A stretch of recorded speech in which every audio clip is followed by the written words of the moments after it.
Dad तुम्हाला माहिती आहे की अमोल माझा किती जवळचा मित्र आहे. He so important to me dad. Please माझ्यासाठी तरी नाही म्हणू नका. हे बघ केतकी, अमोलच्या बाबतीत तू इतकी इमोशनल होऊ नकोस. त्याने काहीही साध्य होणार नाही. आणि समजा तुझ्या सांगण्यावरून मी त्याची केस स्वीकारली तरी सुद्धा त्याचे पेरेंट्स, त्याचे आई वडील माझी फीस देऊ शकतील. डॅड तुम्ही त्यांच्याकडनं फी घेणार आहात? केतकी, एक गोष्ट मनावर कोरून ठेव, या जगात कुणाला काहीही फुकट मिळत नाही. हे मी तुमच्याकडनं खूप आधीच शिकले डॅड. इनफॅक्ट ह्याच्याशिवाय तुमच्याकडनं मी काही शिकलेच नाही. पण मैत्रीसाठी मी वाटेल ती किंमत मोजायला तयार आहे. सांगा ना डॅड, किती फी आहे तुमची? केतकी, का मुलीकडनं पैसे घ्यायला लाज वाटते?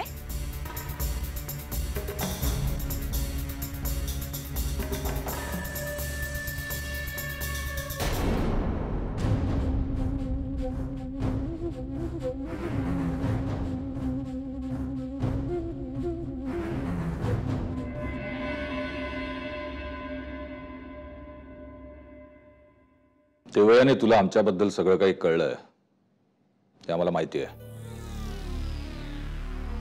पण तू सत्याची पाठराखण करणारी आहेस, प्रामाणिक आहेस. तरीही आमच्या बाबतीत जे काही घडलंय ते तुला सांगणं हे आम्ही आमचं कर्तव्य समजतो. प्रिया वहिनीने मला सगळं काही सांगितलंय. त्यांनी हेही सांगितलंय की तुम्ही जे काही केलं ते जाणून बुजून केलं नाही, आत्मसंरक्षणासाठी केलं. मग तुला हेही माहिती असेल की स्वसंरक्षणासाठी केलेली हत्या हा खून ठरत नाही, स्वतःचा जीव वाचवण्यासाठी केलेला प्रतिकार असतो तो. ते आत्मसंरक्षण आहे की खून हे कोर्टच ठरवेल. आणि कोर्ट जो निकाल देईल तोच जगाच्या समोर योग्य असेल. त्यात मी काय ठरवणार आहे? आणि भैयासाहेब, जरी तुम्ही आत्मसंरक्षणासाठी नताशावर हल्ला केला असला तरी तुम्ही पोलिसांपासून ते सगळं लपवलंय. हाही एक गुन्हाच आहे. त्यावेळेला आम्हाला जे योग्य वाटलं तेच आम्ही केलं. पण हे सगळं करण्यामागे आमचं कुठलंच इंटेन्शन नव्हतं हेही तितकंच खरं आहे. आणि आपलं नकळत जेव्हा काही घडतं तेव्हा कधी कधी आपल्याला विचार करायलाही वेळ नसतो. आता तुझ्या भावाचं अमोलचंच उदाहरण घे ना.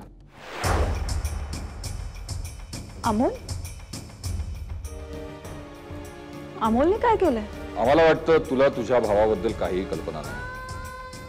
अमोलच्या हातून जे घडलं त्याला आम्ही फक्त एक अपघात मानतो.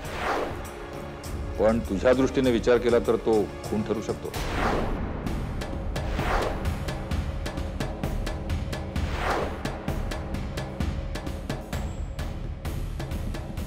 खून?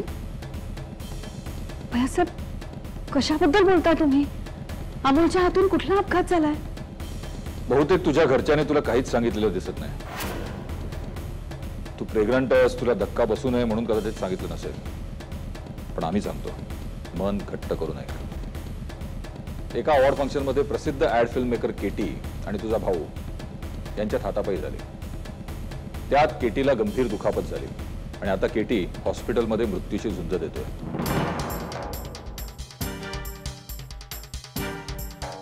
म्हणजे अमोल आणि केटी मध्ये मारामारी झाली? हो. आणि समजा त्यात जर केटी मरण पावला तर तू तुझ्या भावाला खुनीच समजशील ना, जसं आम्हाला समजतेस.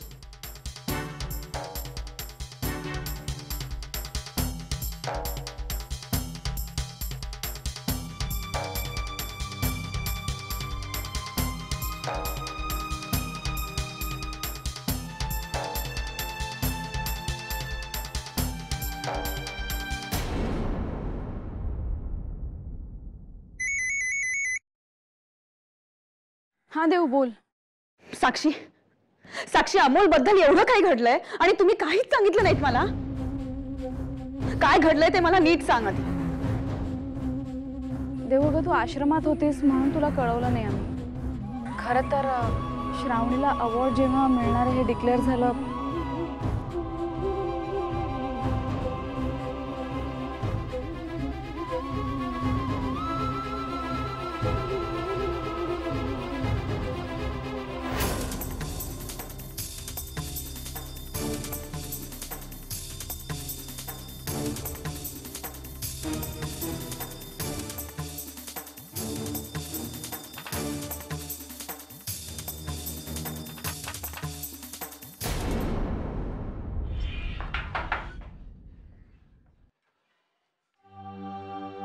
केतकी, तुला कसं कळलं? अमोल, अरे मी घरी फोन केला होता तुझ्या. तुझा फोन ट्राय करतो ते लागतच नव्हता. शेवटी आंटीनी सांगितलं. केतकी, बघ ना ग सगळं कसं झालं. मला वाटलंही नव्हतं ग हे सगळं असं होईल म्हणून. पण अमोल, हे सगळं कसं झालं रे? केतकी, मला काहीच माहित नाही ग मला त्यावेळेला काय झालं होतं. त्या केटीवरती माझा एवढा राग होता ना की मी नाही कंट्रोल करू शकलो स्वतःवरती. अमोल प्लीज, तू त्या गोष्टीचा सारखा सारखा विचार नको करूस. त्रास होईल रे तुला. अगं मग केतकी काय करू? मला नाही विसरता येत या गोष्टी. केतकी, प्लीज प्लीज तू काहीतरी कर ना ग. अगं माझं अख्खं लाईफ स्पॉइल होईल ग. प्लीज प्लीज काहीतरी कर. Amol, look, you don't worry at all. मी डॅडशी बोलते, ते नक्की तुला मदत करते. खरंच?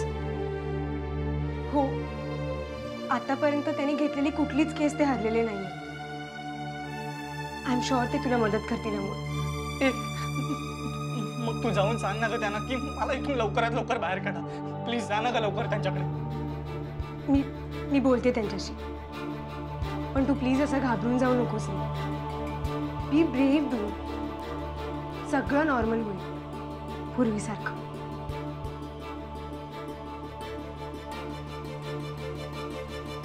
Don't worry, okay?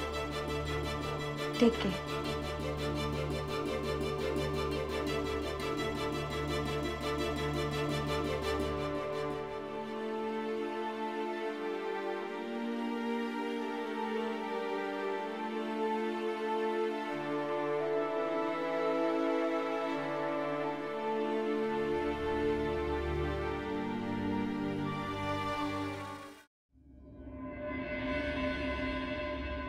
सर, भैयासाहेबांनी नताशावर केलेला हल्ला सेल्फ डिफेन्स आहे, तर त्यांनी पोलिसांना का नाही कळवलं? ज्या वेळेला मी सेल्फ डिफेन्स म्हणून विक्रमवर हल्ला केला तेव्हा तोही यातलाच एक भाग होता का? त्यावेळी मी सुद्धा पोलिसात कळवलं नव्हतं.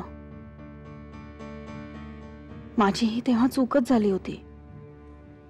आणि आता अमोलच्या हातूनही केटीबद्दल असंच काहीतरी घडलंय. पण फरक फक्त एवढाच आहे, माझ्या वेळी विक्रम होता आणि अमोलच्या वेळेला आता केटी आहे. पण भैयासाहेबांना वाचवण्यासाठी आता नताशा जिवंत नाही. भैयासाहेबांच्या हातून जे घडलंय ते योग्य की अयोग्य काहीच कळत नाही. पण आम्हा तिघांच्या आयुष्यात घडलेल्या घटना थोड्याफार फरकाने मिळत्या जुळत्या आहेत, हे मात्र नक्की.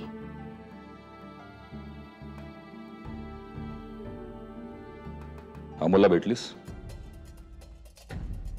कसा आहे तो? अजून जेलमध्येच आहे, जामीन मिळाला नाही. आता जे काय ते केटीच्या हातात. केटी जर वाचला तरच काहीतरी होऊ शकतं. केटीची तब्येत कशी आहे? आधीपेक्षा बरी आहे एवढंच फक्त डॉक्टर सांगतायत. अजून काहीच सांगायला तयार नाहीत. एका छोट्याशा चुकीने जीवन उद्ध्वस्त होऊ शकतं. अजाणतेपणी घडलेल्या गुन्ह्याचे आयुष्यावर खोलवर परिणाम होऊ शकतात. याचं उदाहरण आहे. पण अमोलची परिस्थिती आणि आमची परिस्थिती यात फारसा फरक नाही आहे. तू काळजी करू नकोस. आम्ही शहरातल्या एका नामांकित वकिलाला त्याचं आणि माझं वकीलपत्र दिलंय आणि आम्हाला खात्री आहे तो आम्हाला यातनं बाहेर काढेल. डोंट वरी.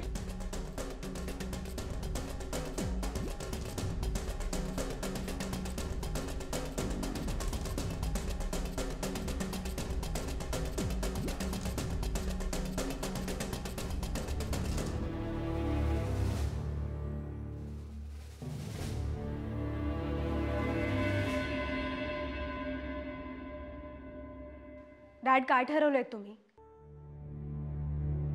कशाबद्दल? अमोलच्या केसबद्दल.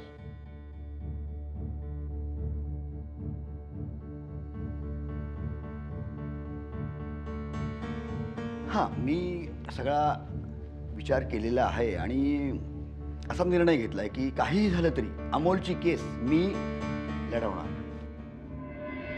डॅड खरंच थँक्यू सो मच डॅड. अगे काही झालं तरी पोरगी आहेस ना माझी. पोरीच्या मनाचा विचार करावा लागतो. डॅड खरं सांगू, आज मी खूप खुश आहे. कारण का आयुष्यात पहिल्यांदा तुम्ही माझ्या मनासारखा निर्णय घेतलाय. पण ही संधी तू मला देत नाहीयेस ना. तू माझ्या मनाचा विचार कधी करणार आहेस? डॅड काय हवंय तुम्हाला माझ्याकडनं? बापाला पोरीकडून काय हवं असतं? पोरीनं आपलं करिअर उत्तम घडवावं हेच.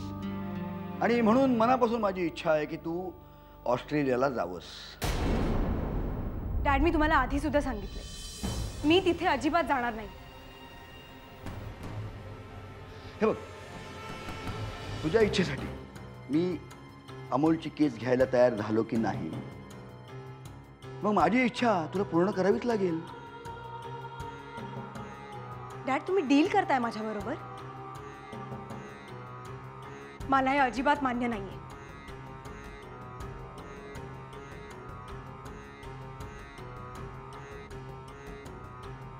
का मान्य नाहीये? तूच तर म्हणाली होतीस ना, मैत्रीसाठी मी वाटेल ती किंमत मोजायला तयार आहे म्हणाली होतीस ना. आता का मागे फिरतेस? मला वाटलं नव्हतं डॅड तुम्ही माझ्याशी असे वागाल. बघ, आता तुझ्यावर सगळं काही अवलंबून आहे. शांतपणे विचार कर आणि ठरव, निर्णय घे. मी ऑस्ट्रेलियाला जायला तयार आहे डॅड. तुमच्या इच्छेसाठी नाही, पण अमोलसाठी, त्याच्या करिअरसाठी. Good good good. That's really a good decision. पण डॅड तुम्ही अमोलची केस घेणार ना? मी अमोलची केस घेणार, लगेच त्याला जामिनावर सोडवणार, नंतर त्याची निर्दोष मुक्तता करणार आणि ही केस कायमची मिटवणार. Okay for you? Happy? Good good. Thanks dad.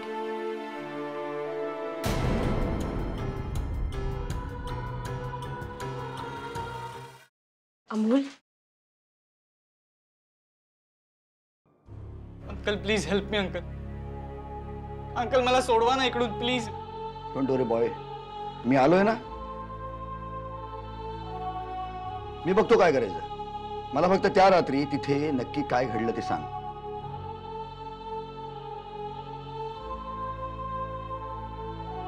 Actually झालं असं की त्या रात्री केटी खूप दारूच्या धुंदीत होता.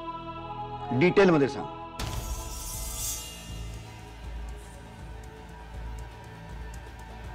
त्याच्यामुळे माझी शाऊ गेली त्याला मात्र याचं काहीच नाही. त्याला सदा पश्चातापही होत नाही. चला आता इथे थांबण्यात काहीच अर्थ नाहीये. मला वाटतं निघायला हवं आपण. Excuse me. Hold please.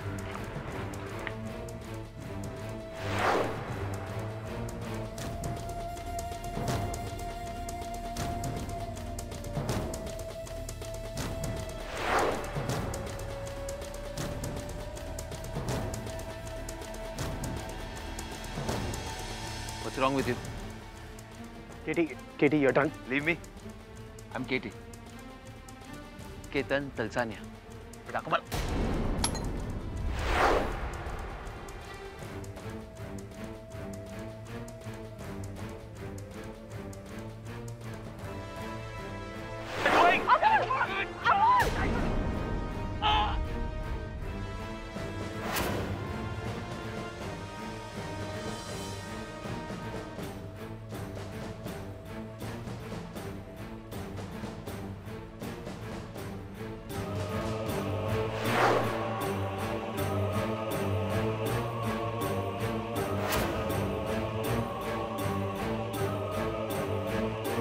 I see.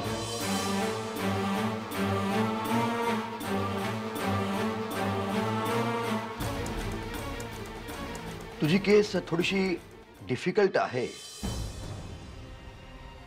पण माझ्यासाठी नाही. लवकरच तू या लॉकअपच्या बाहेर असशील.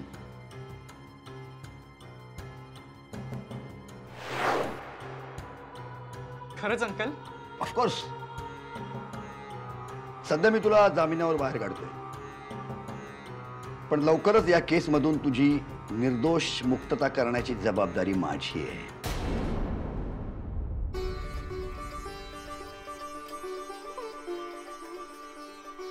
Thank you uncle. Thanks dad. Okay, आम्ही आता निघतो. चल केतकी.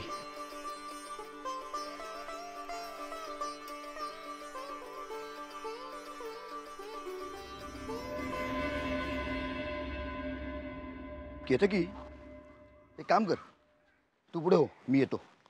का ही केस ज्या ऑफिसरच्या हातामध्ये आहे ना, तो ऑफिसर जरा भेटतो का बघ. Okay dad. Dad, thanks once again.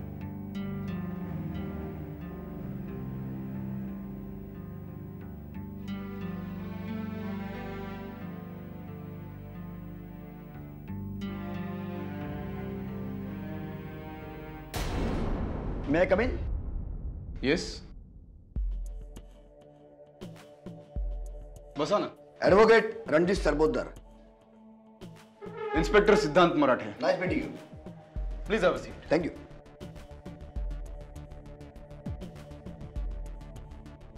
नाव ऐकलं होतं मी आपलं. आज भेटण्याचा योग आला. इकडे कसे काय? अमोल देशमुखची केस मी घेतली आहे, त्या संदर्भात मी त्याच्याशी बोलायला आलो होतो. हो, बरं. तुम्ही चहा कॉफी वगैरे काही? जाधव. No no, thank you. बरं, बोला. मी काय मदत करू आपली? तुम्ही मला मराठे साहेब सांगू शकाल की अमोलवर नेमकी कुठली कलमं लावली आहेत? शो, एक मिनिट.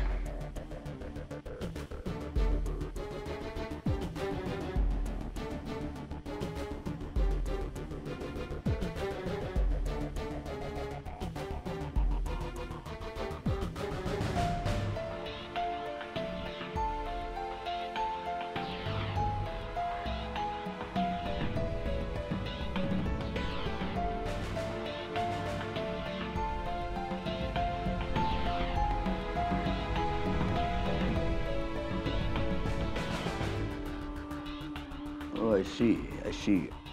बरं, या केसच्या संदर्भात तुम्हाला काही नवीन माहिती मिळाली? अजून तरी नाही. त्यामुळे आमचे प्रयत्न चालू आहेत.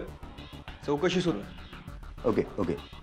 आय होप या संदर्भात मला तुमच्याकडून अधिक माहिती लागली तर तुम्ही मला मदत कराल नक्की. जरूर. म्हणजे मी प्रयत्न करेन. थँक्यू. नाही.